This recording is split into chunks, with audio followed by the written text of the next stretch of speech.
Welcome to another episode of China Update, where I provide you guys with the most up-to-date political, economic and geostrategic analysis on the world's number 2 economy.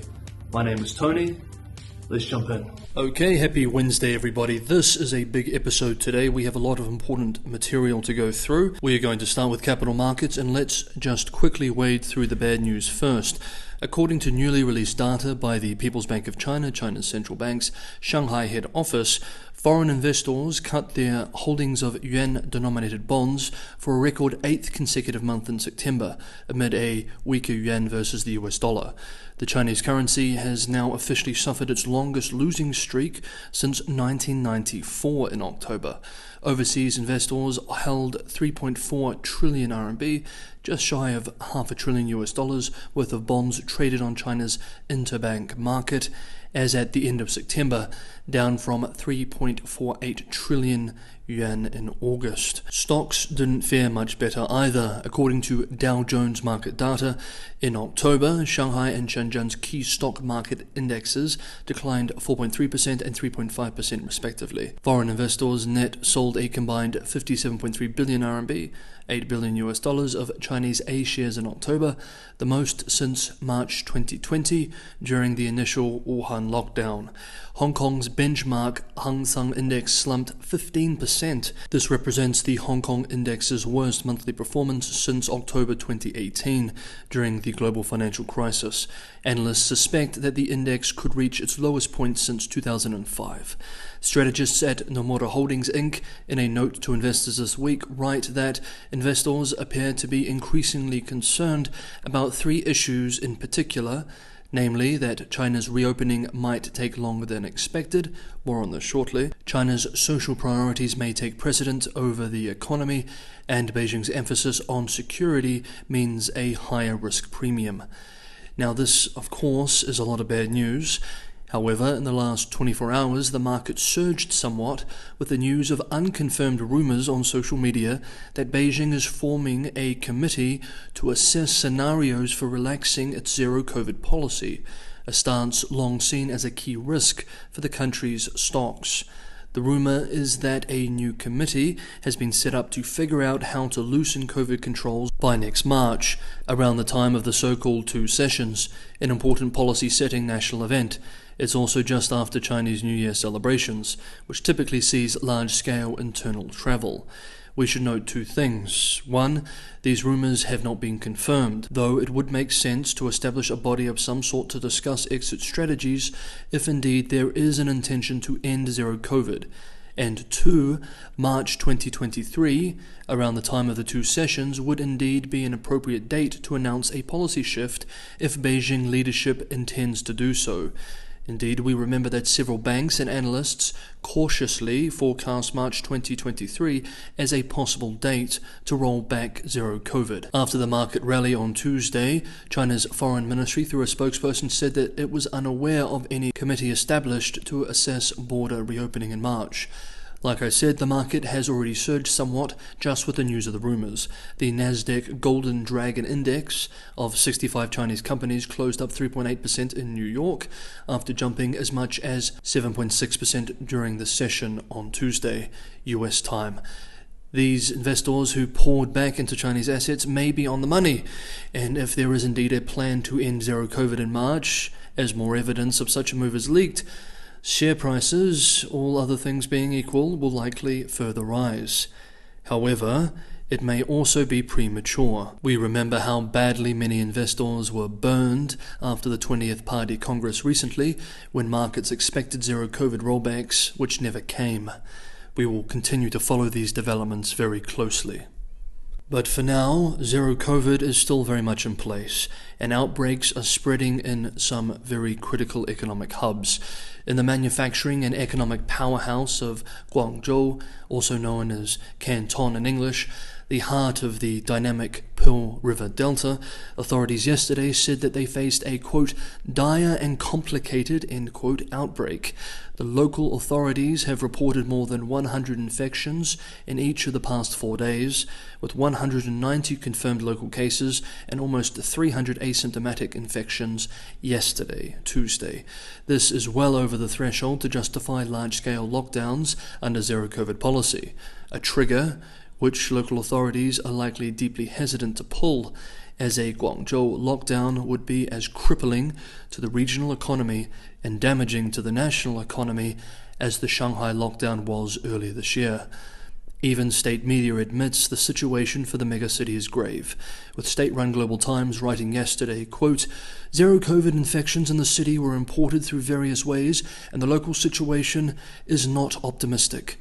In order to curb the virus transmission, Guangzhou International Airport cancelled 984 flights on Tuesday, accounting for 76% of the total."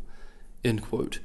Because the border for the country has already been closed for years now, the vast majority of these cancellations have affected domestic routes.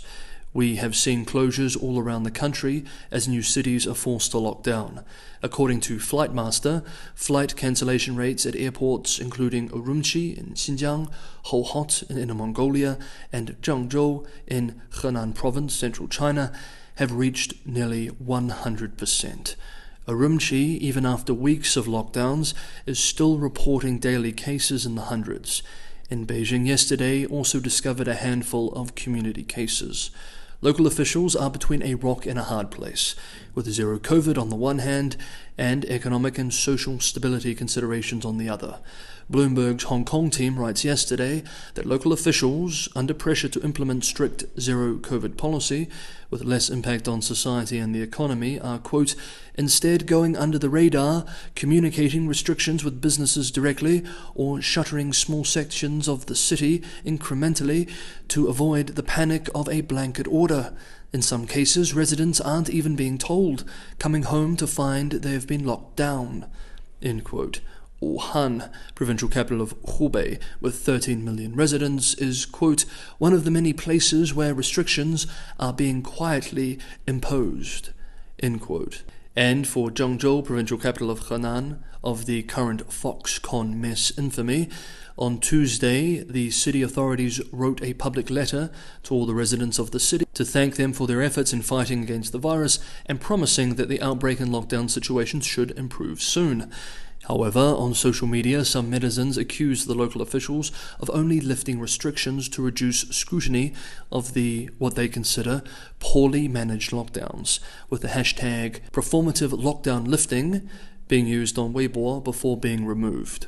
On Tuesday, yesterday, Foxconn announced that workers under its Integrated Digital Project Business Group, the division responsible for iPhone assembly, can receive up to 5,000 RMB in additional incentives if they stay working in the plant. It announced that a worker can earn more than 15,000 RMB, approximately $2,000 in extra pay for a full month's attendance.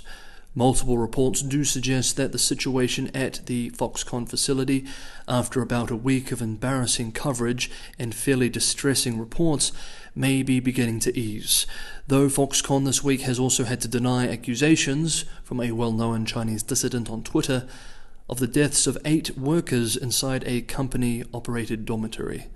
We will keep our eyes on developments. Hey guys, if you're enjoying today's episode of China Update, if you're getting some value from it, don't forget to hit that like button. It's a huge help for me and the channel, and for anyone who wants to go that extra mile and help keep China Update sustainable.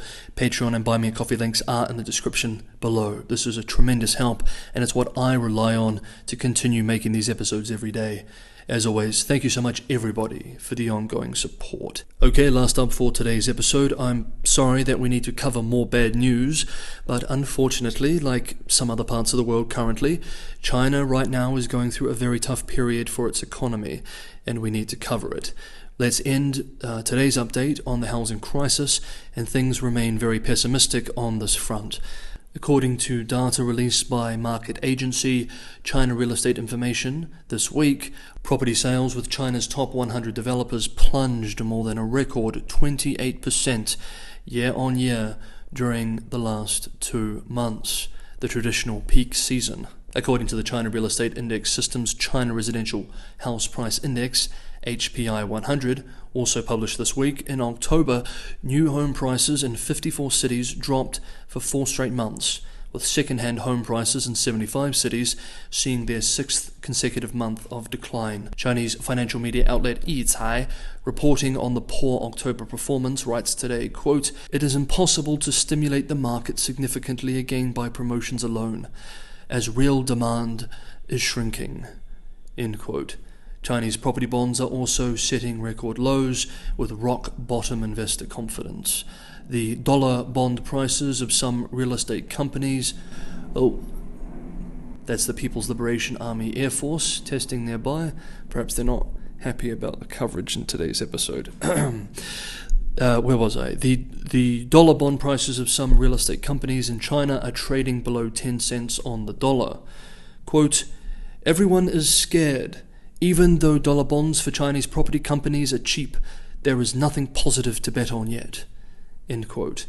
More pain is coming for developers also. According to data compiled by Bloomberg and research firm Use Trust, China property developers have over $292 billion of debt coming due through 2023. Bloomberg writes that there's $53.7 billion of borrowing still due for the rest of this year, followed by $72.3 billion of maturities in the first quarter of next year. The figures include onshore and offshore bonds and loans, as well as domestic trust loans. A common theme I am seeing from analysts now is this: Beijing has come too far in trying to break the economic reliance on real estate, and thus we should expect more defaults. Okay, that is today's episode of China Update. Thank you so much, everybody, for watching. Have a great day, and I will see you all tomorrow.